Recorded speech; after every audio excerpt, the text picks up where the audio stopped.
Welcome back in. The Supreme Court's landmark decision in Bruen affirmed the right to carry a gun outside the home for the purpose of self-defense. Now, Second Amendment advocates cheered the court's rationale that restricting the right to carry a concealed weapon doesn't comport with the country's history and tradition. But now, gun control activists Moms Demand Action are taking a deeper look at our history and tradition to see if that reasoning really holds up. Slate's Mark Joseph Sturm just published an article looking into their research. Mark, thanks for joining us.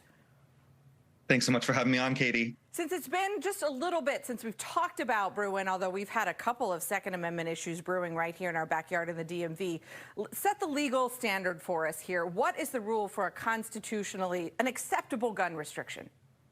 So in Bruen, the Supreme Court, through Justice Thomas, declared that gun restrictions today are only constitutional if they are part of America's legal history and tradition. And courts can only decide whether a certain law meets that test by finding historical analogs. So a series of statutes and ordinances and laws from the 18th and 19th centuries that look a lot like the laws being challenged right now. It's an extremely demanding test. It requires a lot of historical research. And as of this moment, gun safety groups are really behind in this game. Second Amendment advocates have spent years building up a historical record to support these historical analogs, whereas gun safety groups are just beginning to adapt to this new test. And what did you find from your reporting? What are Moms Demand Action doing on their side of the research scale? So Moms Demand Action are sending volunteers out to the archives around the country to dig through the law books, often from the 1800s and even the 1700s, to find various gun control laws that the framers would have supported and that therefore pass the demanding test under Bruen. Again, one of the big problems here is that we just don't have anywhere near a complete historical record of gun laws in this country. The pro-gun side has been compiling laws that they think supports their narrative, but this is really the start of an effort to find laws that point the other direction, that show, in fact, we do have a deep and rich and continuous tradition in this nation of restricting people's ability to carry arms, to purchase arms, and to use arms in various ways, both in public and in private. Have they found examples of concealed carry restrictions in the states going back to the 1800s? They absolutely have.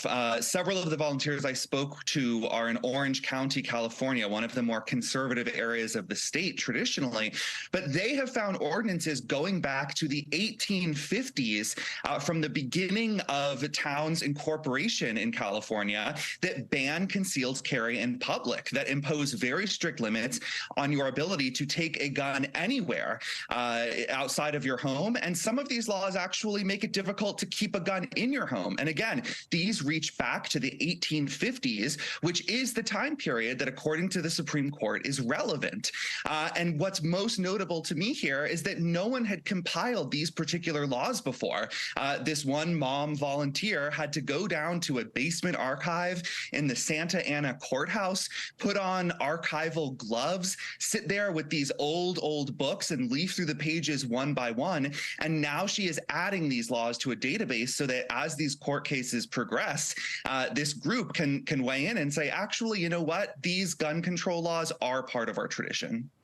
Why do you think that is? Why has it taken so long for folks to actually put on those gloves, blow off the dust, and try and find what they're looking for?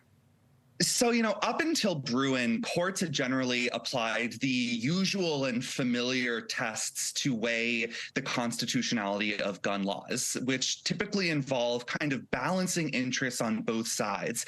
Most courts would ask, does this burden the right to bear arms? And if so, they would say, well, is it narrowly tailored to further an important government interest? Right. Is it saving lives? Is it serving its stated purposes? With Bruen, all of that went away, and a gun law may save thousands of lives. That doesn't matter to the courts anymore. Yeah, so I think a new playing field, so to speak. All right, exactly Mark right. Stern, thank you so much for your reporting on this, and thanks for joining us. And the next time we have a Second Amendment case pop up, we have a few of those here in our area. Hopefully we'll have you back on. Thanks so much, Katie.